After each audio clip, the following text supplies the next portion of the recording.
We just had a little break in the flow here, but I want to point something out that's very interesting. We just did this problem. Calculate the Stefan Boltzmann constant. I got a chance to edit some of these symbols to make them Greek.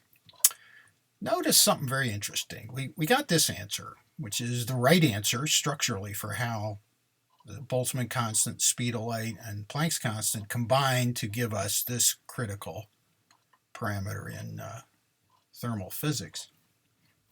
And we also noted that we could not calculate this numerical constant that turned out to be a small correction, 1.6. But notice that for the first time, we have 4 equations to solve for. A mass equation, a distance or length equation, a time equation, and a temperature equation. So we have 4 equations and only 3 unknowns. So this is always a little bit scary because you could have an over-defined system. But it turns out, if you do the calculation, if you take this, a plus b is 1. So here, and you can do a little mental factoring here. A plus b is 1, so this thing right here is equal to 2. So c is equal to minus 2. Already we know that right here. And from the temperature equation, we know that minus b, that's this guy, is equal to minus 4, because if you collect all the temperature terms here, there's 1 here, 2 there, and 1 there.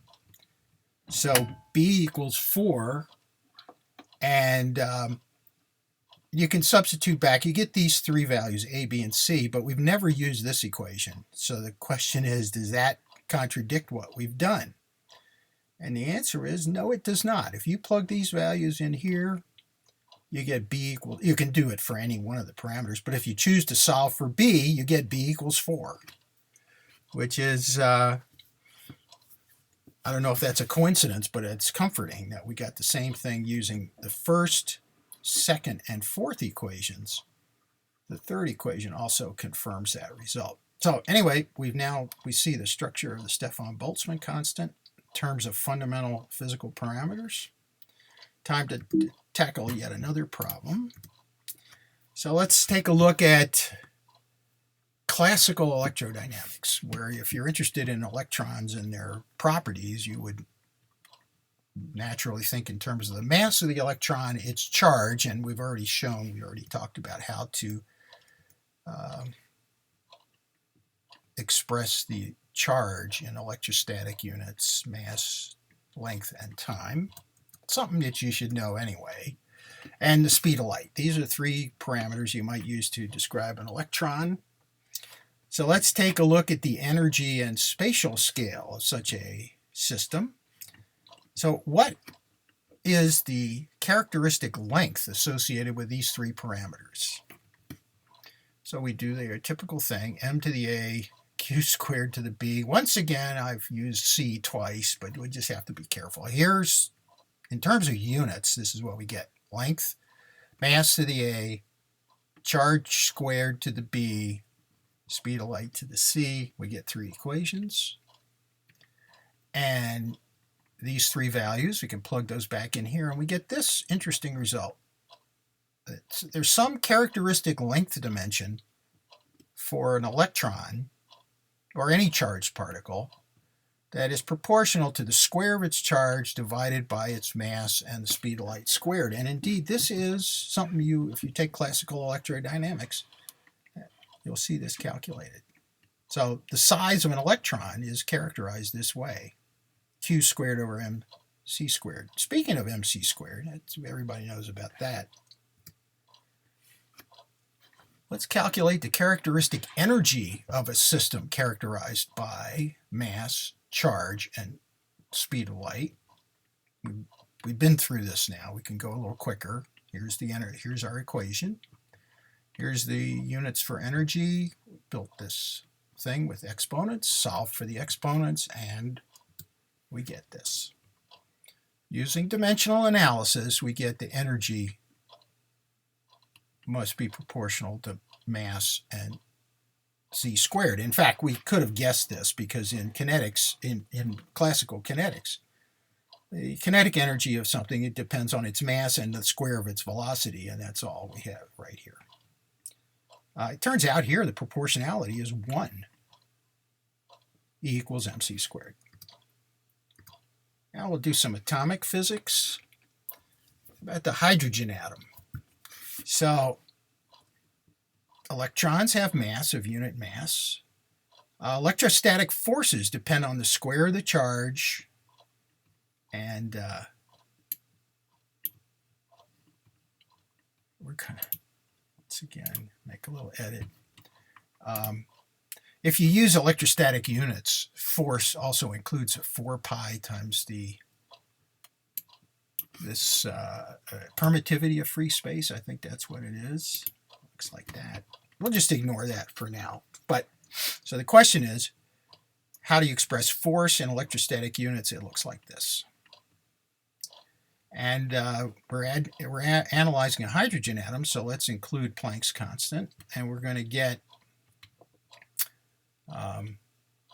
this kind of structure. Mass to the A, charge to the B, Planck's constant to the C. Right? So the question is,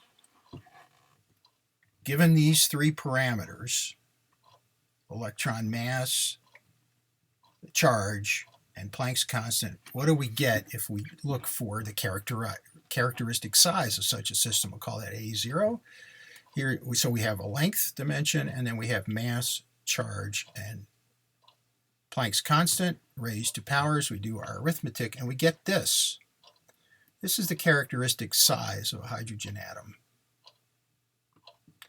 H squared, H bar squared, over mass and Q squared. And it turns out this is the actual result you get from classical electrodynamics. We didn't have to do anything. This is called the Bohr radius of a hydrogen atom, and we calculated it without knowing any physics. I mean, you can go look at older books on modern physics. They'll show you how Bohr calculated this from his model of a hydrogen atom behaving in a quantized way, like a little solar system, and where the angular momentum is quantized. We don't have to go into that. It must have turned out this way. This is the only way you can combine Planck's constant, the mass of the electron, and the charge, and get a distance.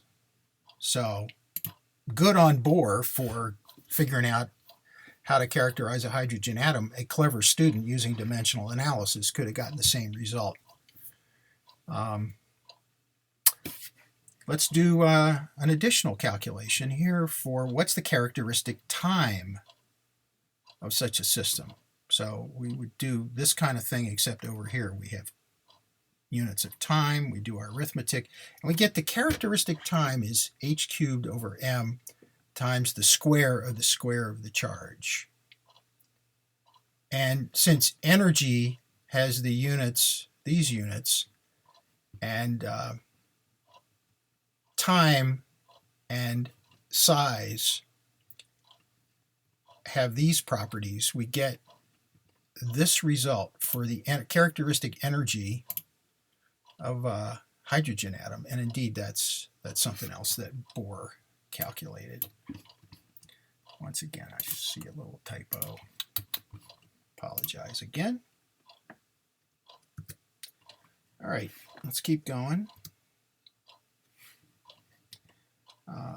Here, just to added a note, we're going to reevaluate the hydrogen atom again later. Now, the fine structure constant. This is a feature of spectroscopy. It's a quantum mechanical thing.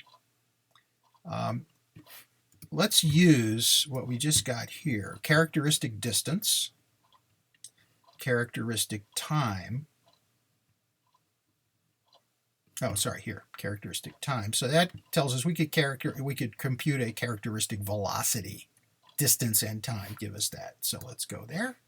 So velocity looks like this. We can do some arithmetic. If you do it, you can do it this way or what I just showed, and either way you get the characteristic velocity for a system that includes electron mass, charge, and Planck's constant has this property, charge squared over Planck's constant. If we compare this to the speed of light, you get this, q squared over ch.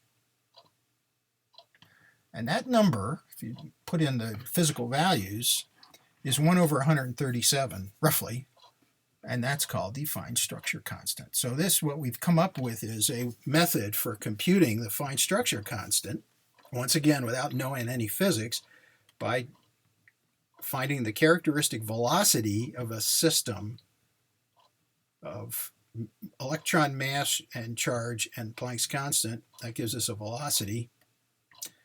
And then we compare that to the speed of light, 137.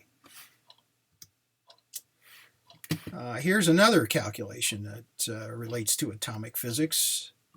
If we want to calculate the velocity of the shock front of an atomic explosion, what would be the parameters you'd pick?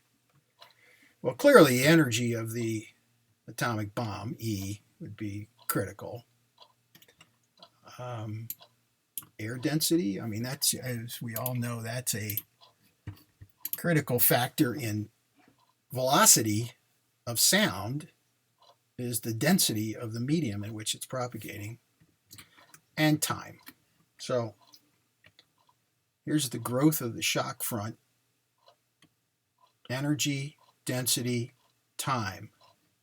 Put these things together, we get 3 equations, solve for 3 unknowns, and we get this. The radius, this, by the way, this represents the radius of the shock front as a function of time. So radius has the units of distance. Do this arithmetic, energy, density, and time, and we find this, that the radius of the shock front goes like this: the 5th root of the energy in the bomb divided by the 5th root of the density of the air, and time to the T2/5. And this was actually measured during atomic bomb testing. You see a little reference here that goes into some of that history.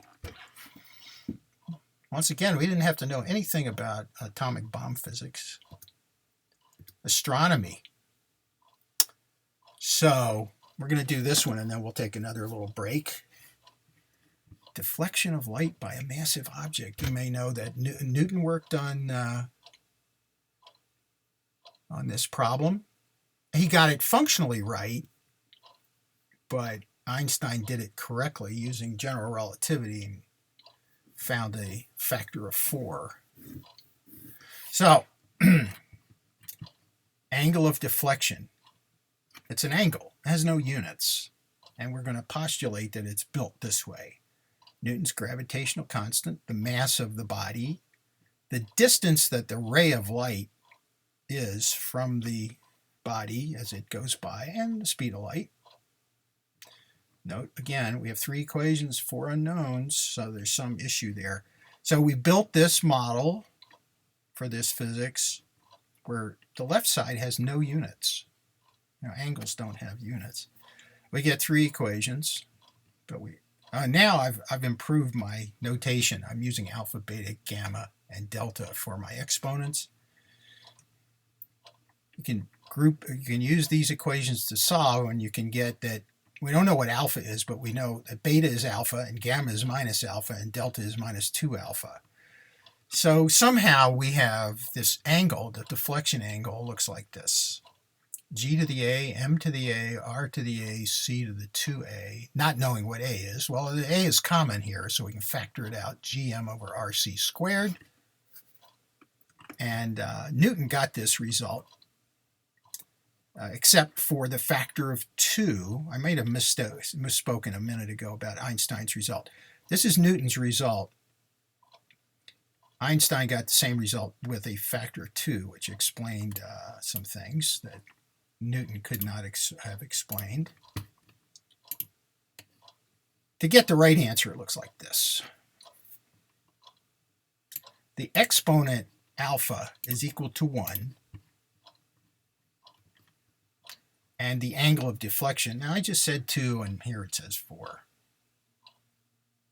Oh, I see. Okay, sorry, back up. Newton got this result. Dimensional analysis does not give us the value of 2 that Newton got. The real answer has a 4, but at least our process gets us this structure, and it turns out alpha is 1. So there's some ambiguity here because we had to invoke 4 different parameters. I suppose, and I haven't done this yet, I suppose if you take all the terms that are in here and recast it, you could do this with 3 unknowns, right? Because there's only 3 parameters here: length, mass, and time. I have not done the problem that way. Interesting. Maybe one of you would like to do that and send me the result. Oh, and I should have mentioned, not the right time to do it, but there's my email address if you want to contact me and send me comments and stuff. Okay, so a little confusion here. Now, an interesting question is, what is the wavelength dependence? This bending of the ray of light as it passes by an object, does that depend on the wavelength of the passing light? So let's explore that. Now we've made things even more complex. We've added a lambda term, which has the units of length, of course, with iota as its exponent. We've got the 4 there. So we have this result. And now we have 5 unknowns, but we've already done a bunch of work here. So you can put that together, and we get that this exponent iota is equal to 0. So knowing that alpha is 1,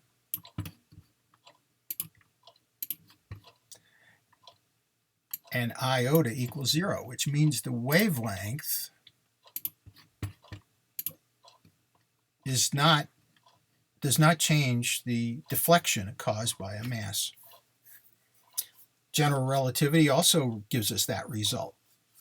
The deflection associated with a mass is independent of whether it's microwaves or infrared or whatever. So once again, I hope somebody will jump into this and recast this problem.